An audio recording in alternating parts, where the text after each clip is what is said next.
ലോകമെമ്പാടുമുള്ള പല സ്ഥലങ്ങളിലും മീനുകൾ മഴയായി പെയ്തിട്ടുണ്ട്. പക്ഷേ അത് തീർത്തും ഒറ്റപ്പെട്ട ചില സംഭവങ്ങൾ മാത്രമാണ്. എന്നാൽ വടക്കൻ ഹോണ്ടുറാസിലെ ഒരു ചെറിയ പട്ടണമായ യോറോസിൻ്റെ കാര്യം അങ്ങനെയല്ല. എല്ലാ വർഷവും ലുവിയ ഡി പെസസ് എന്നറിയപ്പെടുന്ന ഒരു പ്രതിഭാസം അവിടെ നടക്കുന്നതായി അവിടുത്തുകാർ അവകാശപ്പെടുന്നു. ലുവിയ ഡി പെസസ് എന്നുകൊണ്ട് അർത്ഥമാക്കുന്നത് മത്സ്യമഴ എന്ന് തന്നെയാണ്. ചിലപ്പോൾ വർഷത്തിൽ പലതവണ അവർക്ക് ഈ മത്സ്യമഴ ലഭിക്കുന്നുവെന്നാണ് അവർ പറയുന്നത്. മെയ് മുതൽ ജൂൺ വരെയുള്ള സമയത്താണ് സാധാരണ ഇത് സംഭവിക്കുന്നത്.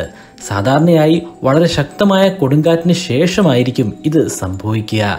ഈ അസാധാരണ സംഭവത്തിൻ്റെ ഏറ്റവും വിചിത്രമായ കാര്യം മത്സ്യം ആകാശത്ത് നിന്ന് മഴയായി താഴേക്ക് പെയ്യുന്നത് ആർക്കും തന്നെ കാണാൻ സാധിക്കുകയില്ല. എന്നാൽ ശക്തമായ കൊടുങ്കാറ്റിനെ തുടർന്ന് നൂറുകണക്കിന് മത്സ്യങ്ങൾ പ്രദേശത്ത് ചിതറിക്കിടക്കുന്നത് എല്ലാവരും കണ്ടിട്ടുള്ളതാണ്.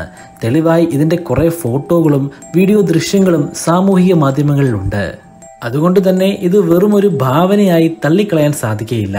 മാത്രമല്ല, ശാസ്ത്രജ്ഞർ ഈ പ്രതിഭാസത്തെക്കുറിച്ച് പഠിക്കുകയും അതിനെക്കുറിച്ച് വിശദമായ ഒരു വിശദീകരണം നൽകുകയും ചെയ്തിട്ടുണ്ട്. എന്നാൽ അതിലേക്ക് പോകുന്നതിന് മുൻപ് പ്രദേശത്ത് ഇതിനെ ചുറ്റിപ്പറ്റി നിലനിൽക്കുന്ന ഐതിഹ്യം എന്താണെന്ന് ഒന്ന് പരിശോധിച്ച് നോക്കാം. ആളുകൾ പറയുന്നതനുസരിച്ച് 1850കളുടെയും 60കളുടെയും ഇടയിൽ സ്പാനിഷ് മിഷണറിയായ ഫാദർ ജോസ് മാനുവൽ സുബിരാന ഇവിടം സന്ദർശിക്കുകയുണ്ടായി. പ്രദേശവാസികളുടെ ദാരിദ്ര്യം നേരിട്ട് കണ്ട് മനസ്സിലാക്കിയ അദ്ദേഹം അവർക്ക് ഭക്ഷണം ലഭ്യമാക്കാനായി ദൈവത്തോട് പ്രാർത്ഥിക്കാൻ ആരംഭിച്ചു. തുടർച്ചയായി 3 പകലും 3 രാത്രിയും അദ്ദേഹം ദൈവത്തോട് അപേക്ഷിച്ചു. 4ാം ദിവസം ആകാശം ഇരുണ്ടു. ആകാശത്ത് നിന്ന് മീനുകൾ മഴയായി പെയ്യാൻ തുടങ്ങി. അതാണ് ആദ്യത്തെ ലുവിയ ഡി പെസസ്. അതിനുശേഷം എല്ലാ വർഷവും ഈ അത്ഭുതം സംഭവിക്കുന്നതായി പറയപ്പെടുന്നു. എന്നാൽ ഇത് വെറും വിശ്വാസം മാത്രമാണ്. ഇതിൻ്റെ പിന്നിലുള്ള ശാസ്ത്രം എന്താണ്? അതിനെക്കുറിച്ച് തന്നെയാണ് നമ്മൾ ഇന്ന് ഇവിടെ പരിശോധിക്കാൻ പോകുന്നത്. 1970-ൽ ഒരു കൂട്ടം ശാസ്ത്രജ്ഞർ ഈ മത്സ്യമഴയെക്കുറിച്ച് പഠിക്കാനായി യൂറോയിൽ എത്തുകയുണ്ടായി.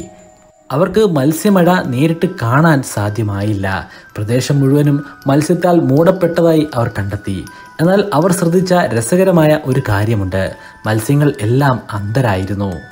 ആ പ്രദേശത്തോട് ചേർന്നുള്ള ജലപാതകളിൽ സാധാരണയായി കാണപ്പെടുന്ന ഇനങ്ങളിൽപ്പെട്ട മത്സ്യങ്ങളല്ല അവിടെ മഴയായി പെയ്തിരിക്കുന്നത്. അത് ഗവേഷകർക്ക് മനസ്സിലാക്കാൻ സാധ്യമായി. എന്ത് കാരണം കൊണ്ടാണ് ആ മത്സ്യങ്ങളൊക്കെ അന്ധരായിരിക്കുന്നത്? അവർക്ക് കണ്ണിന് കാഴ്ചയില്ലാതാകാനുള്ള കാരണം എന്താണ്? മനുഷ്യർ തന്നെയാണോ അവരെ അന്ധരാക്കി മാറ്റിയത്? അങ്ങനെയല്ല. ഗവേഷകർ പറയുന്നത് സ്വാഭാവികമായും കണ്ണിന് കാഴ്ചയില്ലാത്ത മത്സ്യ ഇനങ്ങളാണ് അവിടെ മഴയായി പെയ്തതെന്നാണ്. ആഴമേറിയ ജലാശയങ്ങളെ നമുക്കൊന്ന് പരിശോധിച്ചു നോക്കാം. ജലാശയങ്ങളുടെ മുകൾ തലത്തിൽ പ്രകാശം വന്ന് പതിക്കാറുണ്ട്. എന്നാൽ അതിൻ്റെ ഉള്ളിലേക്ക് പോകും തോറും ആ പ്രകാശത്തിൻ്റെ തീവ്രത കുറഞ്ഞു വരുന്നതാണ്. അതിൻ്റെ കാരണം ജലത്തിൻ്റെ സാന്നിധ്യം തന്നെയാണ്. കുറേയധികം ആഴത്തിലേക്ക് എത്തിച്ചേരുമ്പോൾ പ്രകാശം തീർത്തും ഇല്ലാതെയാകുന്നതാണ്. ഇതിനെക്കുറിച്ച് മുൻപൊരിക്കൽ നമ്മളൊരു വീഡിയോയിൽ വിശദീകരിച്ചിട്ടുള്ളതുമാണ്. അതായത് പൂർണ്ണമായിട്ടും ഇരുട്ട് മാത്രമുള്ള ഒരു വലിയ പ്രദേശം സമുദ്രത്തിൻ്റെ ആഴങ്ങളിലുണ്ട്. ആ പ്രദേശങ്ങളിൽ വളരെയധികം മർദ്ദം കൂടുതലായതുകൊണ്ട് തന്നെ അവിടെയുള്ള ജീവജാലങ്ങളെക്കുറിച്ചുള്ള കൂടുതൽ വിവരങ്ങളൊന്നും നമുക്ക് ലഭ്യമായിട്ടില്ല. എന്നാലും കുറേയധികം ജീവജാലങ്ങളെക്കുറിച്ച് നമ്മൾ മനസ്സിലാക്കിയിട്ടുമുണ്ട്. അവിടെയുള്ള ജീവജാലങ്ങളുടെ പ്രത്യേകത എന്തായിരിക്കും? അവർ ജനിച്ച അന്നു മുതൽ മരണമടയുന്ന അന്നുവരെ ഒരു രീതിയിലുമുള്ള പ്രകാശങ്ങൾ കാണുന്നില്ല. ഒരുപക്ഷെ വളരെയധികം പിന്നിലേക്ക് പോകുമ്പോൾ അവരുടെ പൂർവികർ സമുദ്രത്തിൻ്റെ കുറെ കൂടി ഉയർന്ന ഭാഗത്തായിരിക്കണം ജീവിച്ചിരുന്നത്. അപ്പോൾ പൂർവികർക്ക് കണ്ണിന് കാഴ്ചശക്തി ഉണ്ടായിരുന്നിരിക്കണം. എന്നാൽ പിന്നീട് വർഷങ്ങൾ കഴിഞ്ഞപ്പോഴേക്കും പരിണാമപരമായിട്ടുള്ള കാരണങ്ങൾ കൊണ്ട് അവർ സമുദ്രത്തിൻ്റെ കുറെ കൂടി ആഴത്തിലേക്ക് എത്തപ്പെടുകയായിരുന്നു. കുറേ അധികം തലമുറകൾ ആ കണ്ണുകൊണ്ട് അവർക്ക് ഒരു പ്രയോജനവും ഉണ്ടായിരുന്നില്ല. ഉപയോഗിക്കാതിരിക്കുകയാണെങ്കിൽ പരിണാമപരമായി ആ ഉപയോഗിക്കാത്ത വസ്തു ഇല്ലാതെയാകുന്നതാണ്.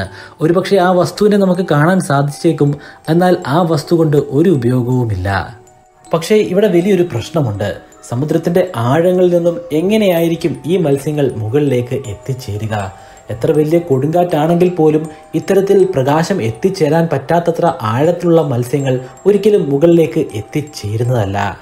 ഹോണ്ടുറാസ് എന്ന രാജ്യത്തെ സംബന്ധിച്ചിടത്തോളം അത് അറ്റ്ലാന്റിക് സമുദ്രത്തോട് ചേർന്ന് കിടക്കുന്ന ഒരു പ്രദേശമാണ്. എന്നാൽ യോറോ എന്ന പട്ടണം എടുക്കുകയാണെങ്കിൽ അത് സമുദ്രത്തിൽ നിന്നും 72 കിലോമീറ്റർ അകലെയായിട്ടാണ് സ്ഥിതി ചെയ്യുന്നത്. അതുകൊണ്ട് തന്നെ ഈ ഗവേഷകർ സമുദ്രം എന്ന സാധ്യതയെ എഴുതി തള്ളി. പിന്നെ എങ്ങനെയായിരിക്കാം കണ്ണ് കാണാത്ത ആ മത്സ്യങ്ങൾ അവിടെ എത്തിച്ചേർന്നത്? പിന്നീടുള്ള ഒരു സാധ്യത ഭൂഗർഭമാണ്. സമുദ്രത്തിന്റെ ആഴങ്ങൾ കഴിഞ്ഞാൽ പ്രകാശത്തിന് എത്തിച്ചേരാൻ സാധിക്കാത്ത സ്ഥലം ഭൂഗർഭമാണ്. ഭൂഗർഭത്തിൽ തീർച്ചയായിട്ടും ജലമുണ്ടാകും. അങ്ങനെയാണെങ്കിൽ അവിടെ മത്സ്യമുണ്ടാവാനുള്ള സാധ്യതയുമുണ്ട്. ഭൂഗർഭത്തിൽ ഇത്തരത്തിലുള്ള മത്സ്യങ്ങൾ ഉണ്ട് എന്ന് തന്നെ എടുക്കാം. അങ്ങനെയാണെങ്കിലും ഒരു ചോദ്യം അവശേഷിക്കുന്നു: എങ്ങനെയാണ് ആ മത്സ്യങ്ങൾ കരയിലേക്ക് എത്തപ്പെടുന്നത്? വലിയ രീതിയിലുള്ള കൊടുങ്കാറ്റിന് ശേഷമാണ് ഇത്തരത്തിലുള്ള കാഴ്ചകൾ കാണാൻ സാധിക്കുന്നത്. അത് ഭൂമിയുടെ പ്രതലത്തിലേക്ക് വന്ന് പതിക്കുന്നത് ആരും കണ്ടിട്ടില്ല.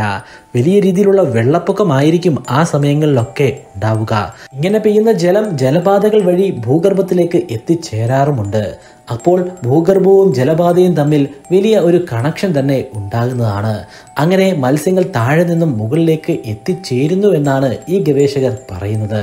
ഏറ്റവും വ്യാപകമായി പ്രചരിക്കുന്ന ഒരു സയന്റിഫിക് തിയറിയാണിത്. എന്നാൽ ഇത് ശാസ്ത്രീയമായി തെളിയിക്കാൻ ഇതുവരെ സാധ്യമായിട്ടില്ല. ഇതിലും മികച്ച ശാസ്ത്രീയമായ ഒരു ഉത്തരം നൽകാൻ ഒരു ഗവേഷകർക്കും സാധ്യമായിട്ടില്ല എന്നത് വാസ്തവമാണ്. ഈ സിദ്ധാന്തം കഴിഞ്ഞാൽ ഏറ്റവും കൂടുതൽ പ്രചാരത്തിലുള്ള മറ്റൊരു സിദ്ധാന്തം ജലാശയങ്ങൾക്ക് മുകളിൽ ഉണ്ടാകുന്ന ഫണലുമായി ബന്ധപ്പെട്ടതാണ്. ഈ സിദ്ധാന്തം അനുസരിച്ച് വലിയ ജലാശയങ്ങൾക്ക് മുകളിൽ ഫണൽ പോലെയുള്ള മേഘങ്ങൾ പ്രത്യക്ഷപ്പെടുന്നു. ഈ മേഘങ്ങൾ ജലത്തോടൊപ്പം തന്നെ മത്സ്യങ്ങളെയും വലിച്ചെടുക്കുന്നു.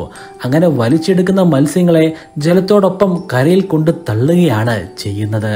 യോറോ ഒരു തീരപ്രദേശമായിരുന്നെങ്കിൽ നമുക്ക് അക്സെപ്റ്റ് ചെയ്യാൻ സാധിക്കുന്ന തിയറികൾ ഒന്നായിരുന്നേനെ. പക്ഷേ ഇത് തീരത്തു നിന്നും 72 കിലോമീറ്റർ അകൽ സ്ഥിതി ചെയ്യുന്ന ഒരു ചെറിയ പട്ടണമാണ്. അതുകൊണ്ട് തന്നെ ഇത്തരത്തിൽ മത്സ്യങ്ങളെ അവിടെ കൊണ്ടുപോയി ഇടുക എന്ന് പറയുന്നത് അസാധ്യമായ ഒരു കാര്യമാണ്. അതിനുമപ്പുറം ഇവിടെ പ്രത്യക്ഷപ്പെട്ടിരിക്കുന്ന മത്സ്യങ്ങൾ അത് കടലിന്റെ വളരെയധികം ആഴങ്ങളിലുള്ള മത്സ്യങ്ങളുമാണ്. ആ മത്സ്യങ്ങളെ അവിടെ നിന്നും എടുത്തുകൊണ്ടുവരാൻ ഒരു തരത്തിലുള്ള മേഘങ്ങൾക്കും സാധ്യമാകുന്നതുമല്ല. ശാസ്ത്രത്തിന് ഉത്തരം കിട്ടാത്ത വലിയൊരു ചോദ്യമാണ് ലുവിയ ഡി പെസസ്. അതുകൊണ്ട് തന്നെ ഇതുമായി ബന്ധപ്പെട്ട് നിരവധി അന്ധവിശ്വാസങ്ങളാണ് പ്രചരിച്ചുകൊണ്ടിരിക്കുന്നത്. വിശ്വസനീയമായ ഒരു തിയറി മുന്നോട്ട് വെക്കാൻ സാധിക്കാത്തിടത്തോളം കാലം ഈ അന്ധവിശ്വാസങ്ങളിൽ ഒന്നും ഇടപെടാൻ ശാസ്ത്രത്തിന് സാധിക്കുന്നതല്ല. എന്തായാലും അവിശ്വസനീയമായ ഈ പ്രതിഭാസത്തിന് സാക്ഷ്യം വഹിക്കാൻ ലോകത്തിന്റെ പല ഭാഗങ്ങളിലുള്ള ആളുകൾ എല്ലാ വർഷവും ഹോണ്ടുറാസിൽ എത്തിച്ചേരാറുണ്ട്. ശരിക്കും പറഞ്ഞാൽ അവരുടെ വലിയൊരു വരുമാന സ്രോതസ് തന്നെയാണ് ഇത്തരത്തിൽ എത്തിച്ചേരുന്ന സഞ്ചാരികൾ.